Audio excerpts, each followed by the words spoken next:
Hello everyone, मैं आप सभी का वापस से एक और बार स्वागत करता हूं हमारे इस टॉपिक में जिसका नाम है मिनरल न्यूट्रिशन।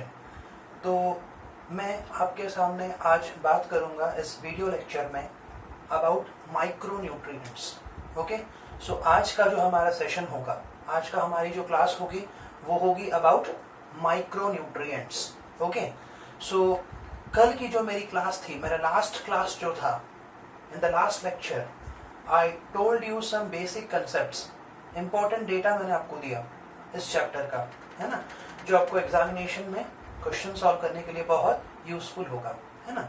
तो मैं आज आपके सामने ले आया हूँ एक important टॉपिक जो स्पेसिफिकली कंसर्न्ड है about micro nutrients. So today's video lecture is all about micro nutrients. तो टॉपिक की तरफ जाने से पहले थोड़ा सा रिवीजन करते हैं।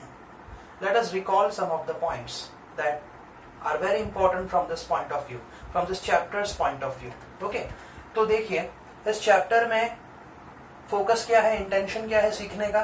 इस चैप्टर का सीखने का इंटेंशन है प्लांट कैसे अपना इनऑर्गेनिक न्यूट्रिशन फुलफिल करता है ना। सो प्लांट का इनऑर्गेनिक न्यूट्रिशन फुलफिल होगा बाय एलिमेंट्स। वो एलिमेंट्स जो नेचर में नेचुरली पाए जाते हैं, है ना, वो अगर कभी प्लांट बॉडी में आ जाए तो वो एक्ट करेंगे एज न्यूट्रिएंट्स, है ना। तो वो एलिमेंट्स होते हैं, है ना, वो एलिमेंट्स जो नेचर में नेचुरली पाए जाते हैं, वो प्लांट बॉडी में अगर कभी एंटर हो जाए तो वो एक्ट करेंगे एज न्यूट्रिएंट्स, है ना। तो इसके लिए आपको मालूम होना चाहिए what is the meaning of a nutrient. Nutrients are what? Nutrients are nothing but the chemical substances that act as raw material. Nutrients होते हैं वो केमिकल सब्सटेंसेस जो एक्ट करते हैं as raw material for body building and maintaining the functions of an organism. किसी भी organism की body build करने के लिए और उसके फंक्शंस को मेंटेन करने के लिए, सारे के सारे फंक्शंस को ठीक तरह से कंटिन्यू होने के लिए वो केमिकल सब्सटेंस एक्ट करता है एज अ रॉ मटेरियल, उसी को कहते हैं न्यूट्रिएंट। और हम ये भी कह सकते हैं किसी भी ऑर्गेनिज्म का न्यूट्रिशन फुलफिल होता है ड्यू टू न्यूट्रिएंट्स। न्यूट्रिएंट्स के बिना न्यूट्रिशन कैसे होगा, है ना। और फिर इस तरह से अगर मैंने थोड़ा सा डेफिनेशन बता दिया तो आपको न्यूट्रिशन का। So what is nutrition? Nutrition का मतलब बहुत सिंपल है। न्यूट्रिशन का मतलब होता है the sum total of a process where a living organism receives and utilises a raw material. जहां पर कोई लिविंग ऑर्गेनिज्म है, ऐसी sum total of the process जिसमें कोई लिविंग ऑर्गेनिज्म रिसीव करता है और उसको यूज करता है, किसको? वो रॉ मटेरियल जिसको मैंने अभी बोला, वो केमिकल सब्सटेंस जो एक्ट करता है रॉ मटेरियल जो प्रेजेंट होता है इन द फूड, ताकि उस ऑर्गेनिज्म का बॉडी बिल्ड हो सके और उसके फंक्शंस मेंटेन हो सके। तो उसी सम टोटल ऑफ द प्रोसेस को कहते हैं न्यूट्रिशन, है ना। तो ये तो वापस से मैंने आपको रिकॉल कर दिया, है ना। तो इस चैप्टर में हमको वही देखना है कि प्लांट का इनऑर्गेनिक न्यूट्रिशन कैसे फुलफिल होता है। तो अभी तक थोड़ा सा रिवीजन करने के हिसाब से अगर बात करें तो एसेंशियल एलिमेंट्स, सो अगर हम बात करें एसेंशियल एलिमेंट्स टोटल 17 होते हैं, है ना। 17 में से कुछ होते हैं ऐसे एसेंशियल एलिमेंट्स जो एक्ट करते हैं एज मैक्रो न्यूट्रिएंट्स, और वो होते हैं कुछ जो एक्ट करते हैं एज माइक्रो न्यूट्रिएंट्स, है ना। सो आज का हमारा टॉपिक किसके बारे में? स्पेसिफिकली माइक्रो न्यूट्रिएंट्स, है ना। वैसे अगर आपको मैंने पूछ लिया कि ये क्लासिफिकेशन जो हुआ एसेंशियल एलिमेंट्स का मैक्रो न्यूट्रिएंट्स और माइक्रो न्यूट्रिएंट्स में, किस बेसिस पे हुआ है? ये हुआ है on the basis of quantitative requirement. आखिर प्लांट बॉडी में कितने क्वांटिटी में वो रिक्वायर्ड होते हैं, इस हिसाब से उनको डिवाइड किया है ना। तो 9 होते हैं मैक्रो न्यूट्रिएंट्स जो रिक्वायर्ड होते हैं इन ह्यूज अमाउंट्स, है ना। और कौन कौन से होते हैं वो? Carbon, hydrogen, oxygen, nitrogen, phosphorus, potassium, calcium, magnesium and sulphur, ये होते हैं मैक्रो न्यूट्रिएंट्स। और ये on the other hand micro nutrients होते हैं 8। कौन कौन से? Boron, copper, chlorine, iron, okay. Iron, ferrous है एक्चुअली है, but it represents iron, okay. Then manganese, molybdenum, nickel and zinc. तो ये है हमारे माइक्रोन्यूट्रिएंट्स। ये जो क्लासिफिकेशन हुआ है ये हुआ है on the basis of quantitative requirement within the plants. They are required in huge quantities. They are required in huge amounts. That is why they are referred to as macronutrients. Macro मतलब large. Large quantity में वो required होते हैं, इसीलिए macronutrients. Micronutrients. Micro मतलब less. कम quantity में वो required होते हैं. They are required usually in very low amounts. Low amounts में वो required होते हैं. सारे दोनों कैटेगरीज क्या किस में आते हैं? एसेंशियल एलिमेंट्स में। और लास्ट क्लास में मैंने बताया था एसेंशियल एलिमेंट्स किसको कहते हैं? एसेंशियल एलिमेंट उसको कंसिडर किया जाएगा उसको जिसका प्लांट बॉडी में कोई स्ट्रक्चरल या फिजियोलॉजिकल रोल होता है, and without which the plants can not complete their life cycle. बिना उसके लाइफ साइकिल कंप्लीट नहीं होती प्लांट्स की, उसको कहते हैं एसेंशियल एलिमेंट। तो ये सारे के सारे एलिमेंट्स जो हमने यहाँ पे रिप्रेजेंट किए हैं, मैक्रोन्यूट्रिएंट्स एंड माइक्रोन्यूट्रिएंट्स, उनका प्लांट बॉडी में कोई ना कोई रोल पक्का होगा, ओके, और उनको किसी और से रिप्लेस नहीं किया जा सकता। उनका डायरेक्ट इन्वॉल्वमेंट होता है प्लांट के मेटाबॉलिक एक्टिविटीज में। अगर इनमें से कोई भी एब्सेंट अगर हो जाए तो प्लांट की लाइफ साइकिल कंटिन्यू नहीं हो पाएगी, ओके। तो ये सब तो बेसिक बात है, मैंने आपको बता दी, रिकॉल करा दिया। अब मैं आपको बता रहा हूं आज का जो टॉपिक है हमारा वो है टॉक्सिसिटी ऑफ माइक्रोन्यूट्रिएंट्स। तो ये इनके ऊपर हमारा टॉपिक है आज का, मतलब we are concerned with micronutrients. Today we are concerned with only micronutrients. आज हम सिर्फ और सिर्फ ध्यान देंगे माइक्रोन्यूट्रिएंट्स के बारे में।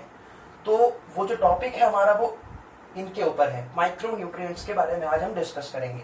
Boron, copper, chlorine, ferrous, iron, that is manganese, molybdenum, nickel and zinc. तो टॉक्सिसिटी ऑफ माइक्रोन्यूट्रिएंट्स। तो today's topic is about toxicity of micronutrients.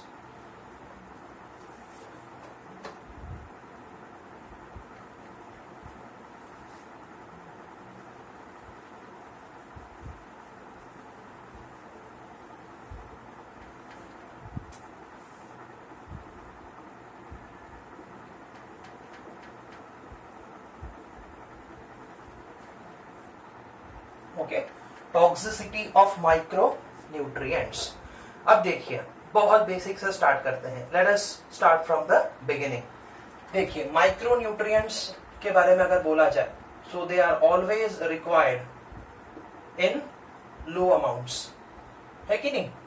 Plant body में they are always required in low amounts. Plant body में उनकी requirement low amounts में required होती है। So they are always required in low amounts.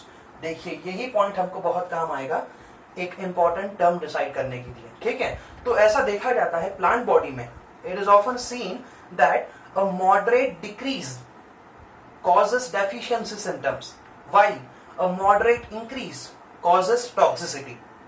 ये बहुत critical होते हैं। माइक्रोन्यूट्रिएंट्स का जो कॉन्सेंट्रेशन है वो बहुत ठीक तरह से मेंटेन होना जरूरी है। क्यों? क्योंकि देखा गया हल्का सा डिक्रीज अगर हो जाए उनके कॉन्सेंट्रेशन में तो उसकी वजह से कॉज होती है डेफिशिएंसी सिम्टम्स, जो हमने हमारे प्रीवियस लेक्चर्स में देखा था। डेफिशिएंसी सिम्टम्स प्लांट बॉडी में आ सकते हैं, मैंने बोला था ना, अगर कोई एसेंशियल एलिमेंट क्रिटिकल कॉन्सेंट्रेशन के नीचे चला जाए तो वो डेफिशिएंट कहा जाता है कि नहीं? तो वैसे ही तो ये बहुत क्रिटिकल है इनका कॉन्सेंट्रेशन कि अगर मॉडरेट का मतलब क्या होता है वैसे, ना ज्यादा ना कम, मतलब मीडियम, है ना? तो मॉडरेट डिक्रीज अगर हो जाए उनके कॉन्सेंट्रेशन में तो उससे कॉज होती है डेफिशिएंसी सिम्टम्स। और on the other hand moderate increase अगर हो जाए उनके कॉन्सेंट्रेशन में तो वो कॉज करता है, वो अफेक्ट करता है प्लांट बॉडी को, क्योंकि वो एक्ट करता है एज टॉक्सिक। क्या बोला हमने? माइक्रोन्यूट्रिएंट्स जो है, माइक्रोन्यूट्रिएंट्स के बारे में बोला, micronutrients. So the moderate decrease in their concentration, a moderate decrease in their concentration causes deficiency symptoms। तो वो कॉज करता है डेफिशिएंसी सिम्टम्स प्लांट बॉडी में। और अगर हमने कहा अगर उसका मॉडरेट इंक्रीज दिखाई दिया कॉन्सेंट्रेशन में तो ये एक्ट करता है एज टॉक्सिक। कौन किसके लिए बोला?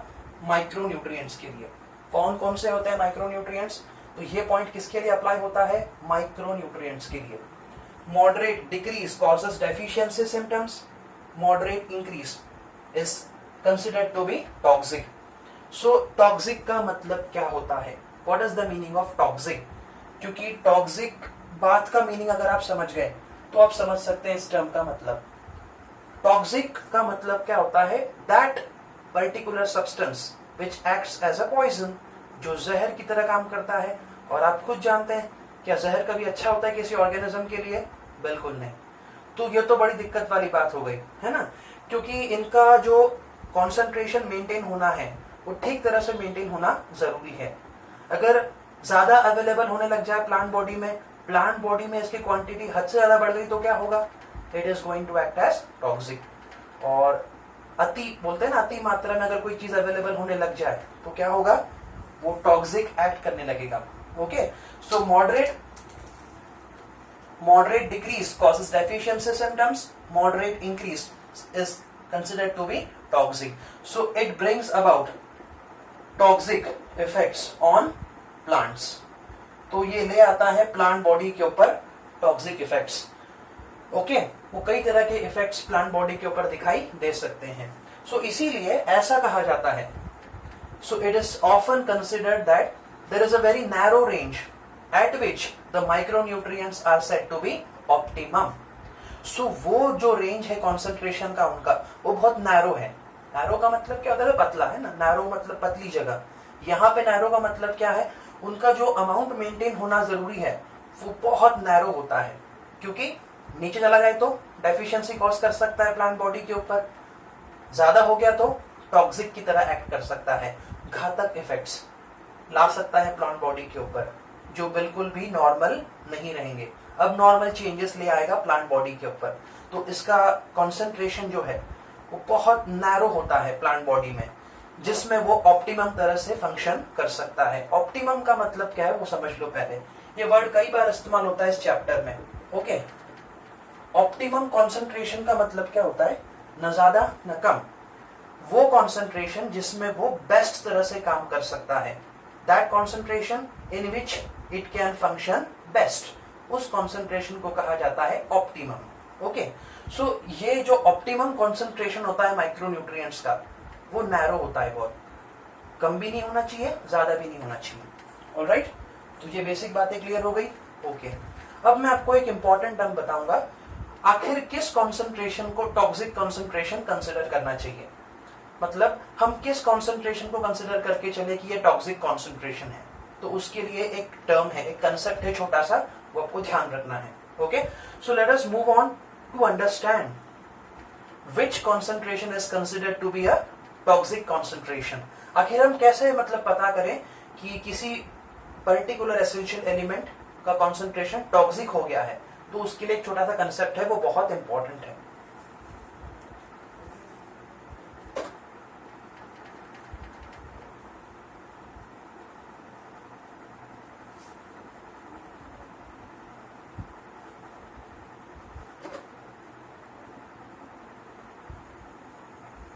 ओके, सो हमारा समझने का मकसद है टॉक्सिक कॉन्सेंट्रेशन।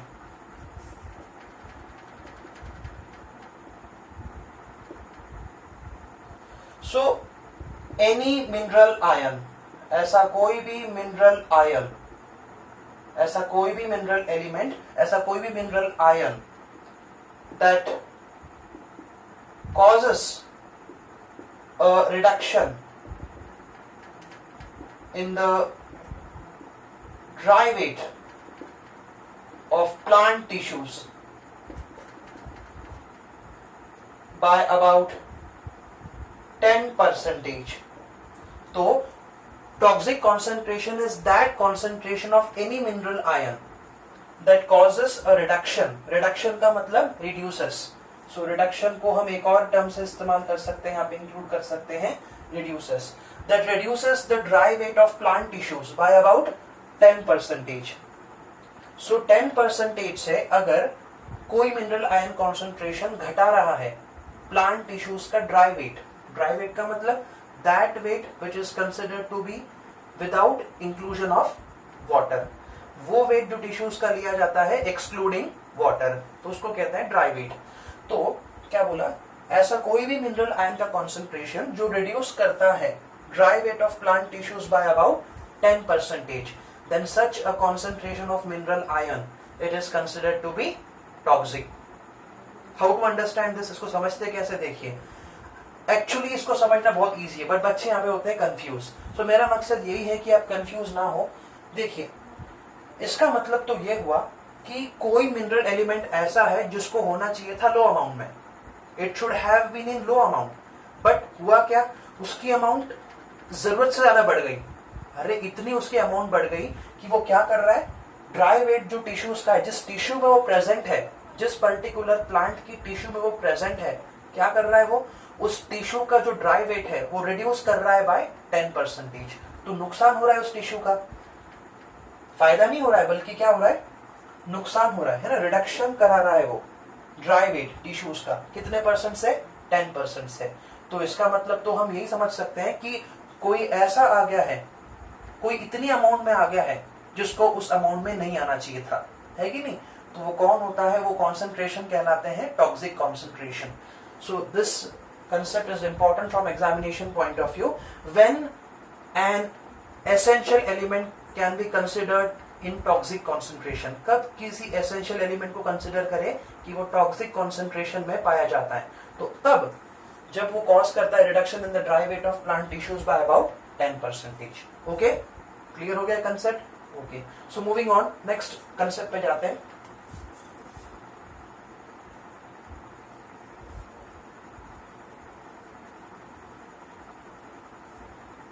सो प्लांट बॉडी के ऊपर, ये जो प्लांट बॉडी है, इस प्लांट बॉडी के ऊपर टॉक्सिक इफेक्ट्स आ सकते हैं. प्लांट बॉडी के ऊपर टॉक्सिक इफेक्ट्स दिखाई दे सकते हैं किसी एसेंशियल एलिमेंट का लेवल अगर हद से बढ़ जाए, दो कारणों की वजह से. There might be two reasons. Okay, so toxic effects on plant body may be due to two reasons. दो कारणों की वजह से टॉक्सिक इफेक्ट्स दिखाई दे सकते हैं प्लांट बॉडी के ऊपर. पहला हो सकता है direct access, due to direct access of a माइक्रो न्यूट्रिएंट. हो सकता है कोई माइक्रो न्यूट्रिएंट जो है डायरेक्टली क्या हो गया, एक्सेस में हो गया. एक्सेस मतलब हद से ज्यादा वो बढ़ जाए, तो टॉक्सिक इफेक्ट्स प्लांट बॉडी के ऊपर आ सकते हैं. ये पहला कारण हो सकता है. Okay, this can be first reason. Another effect, another reason for bringing about the toxic effect on plants, it can be due to interference. हो सकता है कोई माइक्रोन्यूट्रिएंट हो, कोई ऐसा माइक्रोन्यूट्रिएंट हो जो इंटरफियर कर रहा है. It is interfering in the absorption and functioning. It is interfering in the absorption and functioning of other mineral nutrients. तो ऐसा भी तो हो सकता है. दूसरा कारण जो है वो ये हो सकता है कि उसका लेवल ऐसे कुछ बढ़ गया कि वो इंटरफियर करने लग गया.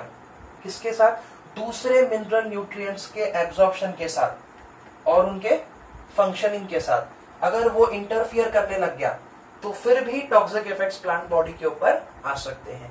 तो इस पॉइंट को आपको समझ लेना है. टॉक्सिक इफेक्ट्स ऑन प्लांट्स, ये जो टॉक्सिक इफेक्ट्स है प्लांट बॉडी के ऊपर आ सकते हैं ड्यू टू टू रीजंस. पहला, ड्यू हो सकता है due to direct access of a micronutrient, और another reason can be due to interference in the absorption and functioning of other mineral nutrients. तो इस तरह से टॉक्सिक इफेक्ट्स प्लांट बॉडी के ऊपर आ सकते हैं. ये भी पॉइंट क्लियर हो गया. ध्यान रखिए, हम क्या पढ़ रहे हैं, टॉक्सिसिटी. अच्छी बात नहीं है. माइक्रोन्यूट्रिएंट्स का लेवल अगर हद से ज्यादा बढ़ने लग जाए तो वो अच्छी बात नहीं होती. क्यों? क्योंकि वो एक्ट करने लगता है एज टॉक्सिक, जहर की तरह काम करने लगेगा और प्लांट बॉडी को विनाश की तरफ ले जाएगा. ओके, मतलब उसकी ग्रोथ नॉर्मल तरह से कंटिन्यू नहीं हो पाएगी. ऑलराइट, सो इस पूरे बात को समझने के लिए एग्जांपल दिया गया है. आपके एनसीईआरटी टेक्स्ट बुक के अंदर एग्जांपल दिया गया है जिसको याद रखना जरूरी है, which is very important to learn, understand from examination point of view. So let us move on to that. Example दिया गया है टॉक्सिक इफेक्ट का, और उस एग्जाम्पल की अगर हम बात करें तो वो एग्जाम्पल दिया है एक माइक्रोन्यूट्रिएंट को ध्यान में रखते हुए. So by keeping in mind one micronutrient, example is given.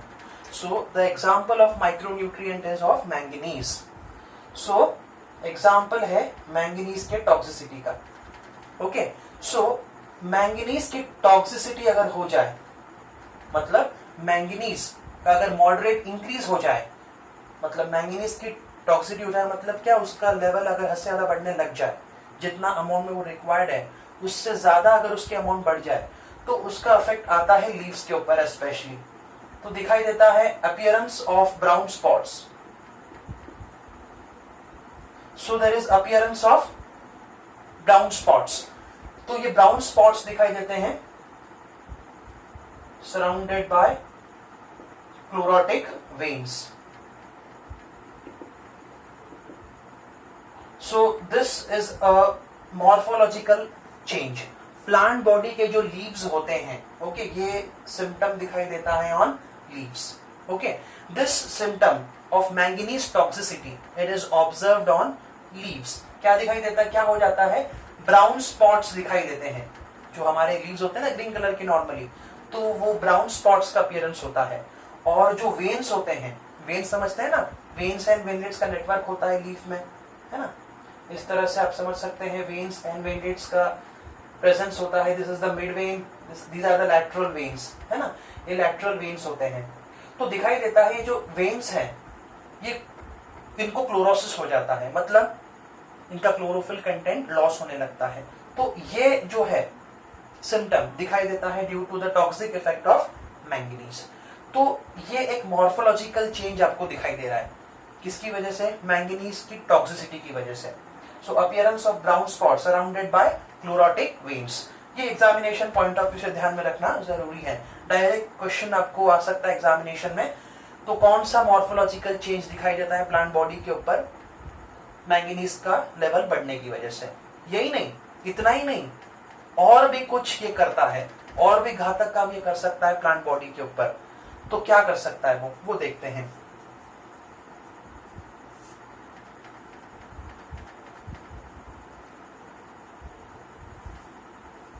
तो चलिए बताता हूं मैं आपको.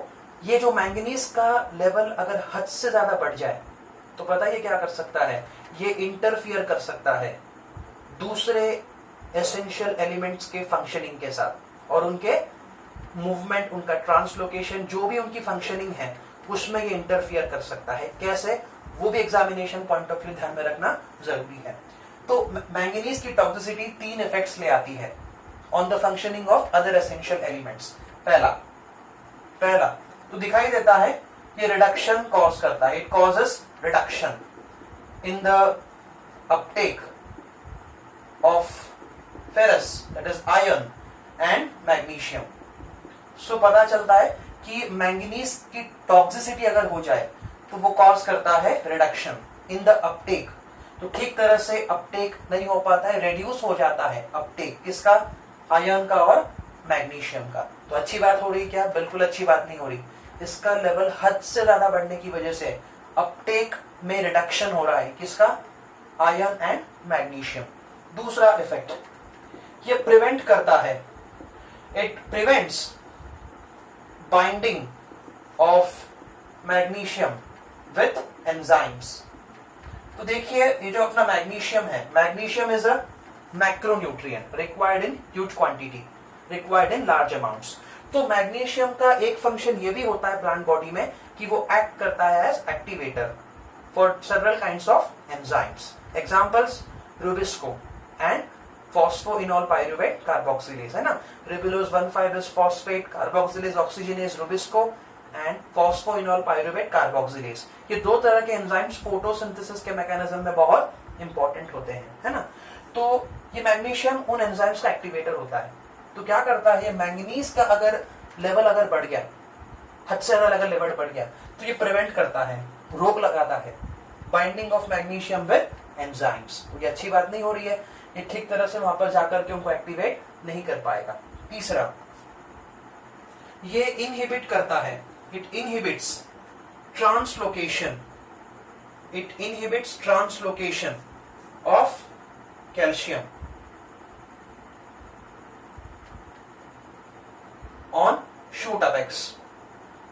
सो पता चलता है कि ये इनहिबिट कराता है। तीसरा इसका घातक इफेक्ट, प्लांट बॉडी के ऊपर इसका तीसरा घातक effect, it inhibits translocation of calcium at shoot apex. Shoot apex की तरफ, मतलब शूट का जो अपाइकल रीजन होता है, शूट का टिप होता है, वहां पे कैल्शियम का ट्रांसलोकेशन जो होना जरूरी होता है वो नहीं होने देता है। ओके, कैल्शियम क्या है? एक मिनरल एलिमेंट है जो ऑब्टेन कहां से होता है? सॉइल से। तो उसको आना जरूरी होता है शूट टिप के ऊपर, तो उसका वो इनहिबिशन कॉज करता है, वो स्टॉप करा देता है। इनहिबिट का मतलब स्टॉप करा देता है translocation of calcium at shoot apex. तो देखिए तीन तरह से आपने देखा, रिडक्शन, प्रिवेंशन, इनहिबिशन, है ना। तो देखो कितना खतरनाक हो सकता है। मैंगनीज अगर टॉक्सिक हो जाए तो वो तीन तरह से अफेक्ट कर सकता है, इंटरफियर कर सकता है in the functioning of other essential elements like magnesium, calcium, iron, है कि नहीं। तो ये आपको ध्यान रखना, एग्जामिनेशन पॉइंट ऑफ व्यू से ये एग्जाम्पल आपको ध्यान रखना है।